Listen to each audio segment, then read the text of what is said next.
Hi, we're going to talk about nosebleeds or epistaxis in medical terms. Now, this is quite common in summers and we want to know why. So, it is because of the dry heat, especially in cities like Bangalore, and also because of the low humidity and other factors like nasal picking, which is more habitual in children. In summer, what happens? This nasal mucosa gets dried up because of the excessive heat and low humidity.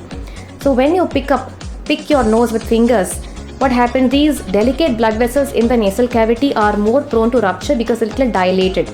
So this can also happen when you forcefully sneeze and when you excessively blow your nose. So all these situations can lead to nosebleeds. Now there are other situations where a nosebleed can happen irrespective of the weather. Now that is like your chronic sinusitis, when you have polyps in the nose, when you have a deviated nasal septum in the nose which is actually hitting against the muscle inside the nose and causes a bleed.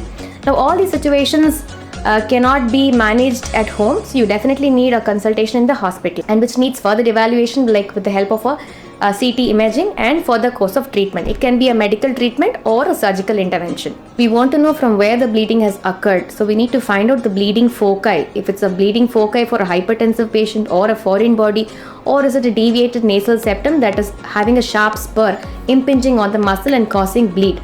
So what do we do? How do we find out? We do something called a diagnostic nasal endoscopy.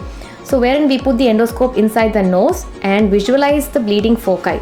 So we know there's a bleeding point and that needs to be cauterized. So cauterization is yet another procedure where the bleeding is arrested with the help of cautery, and that is done with anesthesia, with or without anesthesia in the operation theatre.